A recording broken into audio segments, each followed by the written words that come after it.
Very good evening and a warm welcome to all the participants, including me. I'm the seventh. And let's begin with this talk show. We all are excited to listen to each one of you. So, give me this honor to introduce the first speaker for today. We have with us Ms. Sonal Indranil Fuke. So, let me put Sonal in the spotlight first so that we can only see Sonal and we can only hear to Sonal. Okay. Okay, so Miss Sonal Indranil Fuke is the founder director for Toddler Crate Preschool Daycare Evening Activity Center and the Montessori Teacher Training Institute in Nagpur. She is a proud member of ECA Nagpur Core Committee. And today Sonal is going to talk to us about a very interesting topic, which the first time when I had a word with her, she said, Mansi, I would like to talk on this topic, which is known as PAL. It's Parent Assisted Learning. So Sonal, over to you. And we all are keen on listening to you, what you have got for us. Mansi, first of all, thank you very much for having me here. I'm really honored, and thanks to Swati ma'am for sending me the invitation. I really feel honored. This is something which came into my mind when this whole corona thing started and when everything is now in lockdown. And there are huge challenges regarding pre-primary education. Slightly older children, middle school, high school children, they are undergoing online classes. But our poor little toddlers and our pre-primary children are really on the last of the priority list of everybody else. So what people are doing is they are having two or three options. First, parents are thinking that what will happen if this 1 year, if the child doesn't go to school? क्या हो जाएगा ज़्यादा से ज़्यादा the child will not study for 1 year, that is okay. But we as pre-primary educators, we know that it is extremely essential that we tap the first 6 years of development. So for us, it is absolutely unacceptable. The second option is obviously what almost everybody is doing is going online with children.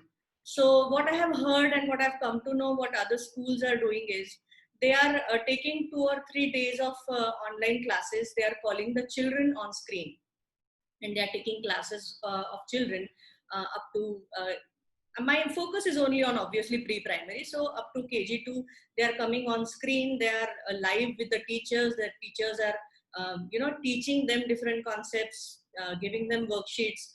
2 or 3 times a week, I believe, children are coming online, and then the teachers are providing them with worksheets and they are sending videos. So the parents are the ones who are getting the worksheets done, and this is what I believe what is going on. So but recently I had heard a very interesting talk by Dr. Sudhir Bhave, who is a very eminent psychiatrist from Nagpur. He is a very well-known psychiatrist, and he has strictly said that screen time should be a strict no-no for children. And we all know, and we have all always believed that screen time for small children is not a good thing. It is not a good thing for their brains. So many things that he said, out of that some 2 or 3 things which really stuck with me were that children, there is a very close association of children getting this hyperactivity problem which is related to the screen time. So hyperactivity is directly associated with more screen time. He has always said that when the child views all this high definition sound and visually the colors are so bright, that when the phone is not there or the gadget is not there in front of the child, the whole world appears to be very dull and boring. So they've tried to find that action and that interest things in the real world, and which leads them to a lot of hyperactivity. Another third thing which I must mention is that many of us, we feel that nowadays children lack a little bit of empathy. Children don't understand what adults, how they communicate with each other, and they just don't understand what is going on in the world. They are just immersed in their gadgets because they are immersed in the gadgets for a very long time. They do not observe the adults. They do not observe the adult communication, and that is why it is very difficult for them to communicate with grown-ups. And also they lack empathy because they don't know how the adults are communicating with each other.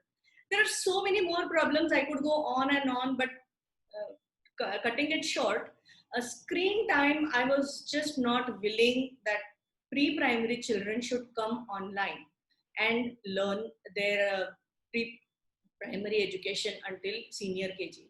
So then a lot of thought and a lot of brainstorming actually led me to this concept, which is parent assisted learning. So one might feel, why why is it different? Is it any different than regular parents do assist learning, right? So what is different in this? So I would straight away come to this, that why it is different. The first thing is that we have always trained our teachers when they come in front of the children to teach. So for parent assisted learning, when we expect that the mother should be teaching the child, a pre-primary child, a lower KG or a senior KG child, she should be aware of the basics of teaching and learning. So what I am doing with my preschool parents is that I am actually giving them a week's schedule beforehand. Say from Monday the week begins. So on Saturday I take a parent session. I take 4 different sessions for 4 classes: playgroup, nursery, junior KG, and senior KG. And I give them the week's curriculum. And when I give them the curriculum, I also tell them about the teaching methodology of how they are going to complete the curriculum. Be it a storytelling session, or be it a fine motor activity or a gross motor development activity, any activity that they are doing, a teaching methodology is clearly given to them. And I'm communicating with them on a one-on-one basis every week, so I get a good feedback also from them.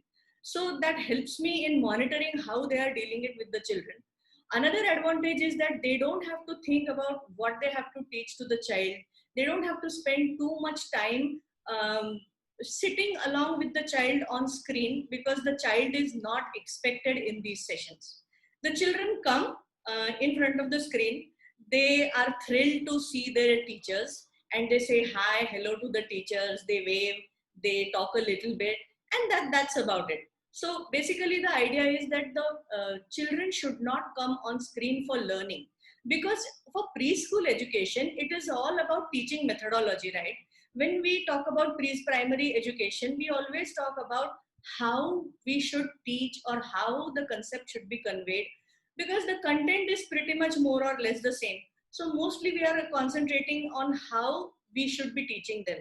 So in parent assisted learning, I actually communicate with every parent depending on whether the child is in junior KG or in senior KG or in nursery or in playgroup.